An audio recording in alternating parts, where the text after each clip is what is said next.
Sa gitna ng tahimik at lunti ang kagubatan ng Pilipinas, may isang ibong bihirang makita, ngulit tunay na kahanga-hanga, ang Philippine Forest Kingfisher.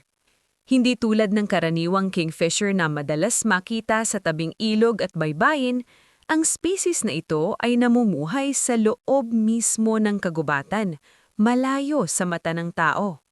Ang Philippine Forest Kingfisher ay endemic sa Pilipinas. Ibig sabihin ay dito lamang ito matatagpuan sa buong mundo.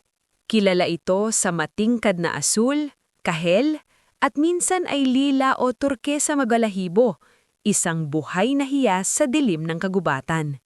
Tahimik itong nakadapo sa mababang sanga, maingat na nagmamasid bago sumunggan sa kanyang pagkain, tulad ng insekto, gagamba, maliliit na butiki at minsan ay palaka. Napakahalaga ng papel ng ibong ito sa balanse ng ekosistem. Bilang manghuhuli ng maliliit na hayop, tinutulungan nitong kontrolin ang populasyon ng mga insekto at iba pang organismo sa kagubatan. Subalit, dahil sa pagkakalbo ng kagubatan, illegal logging at land conversion, unti-unti ring nababawasan ang kanilang tirahan.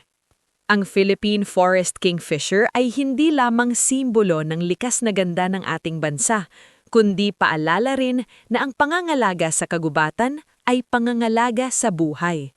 Kapag nawala ang kagubatan, kasabay nitong mawawala ang mga nilalang na tulad niya, mga ibong hindi kayang mabuhay kahit saan, kundi sa pusod lamang ng ating kalikasan.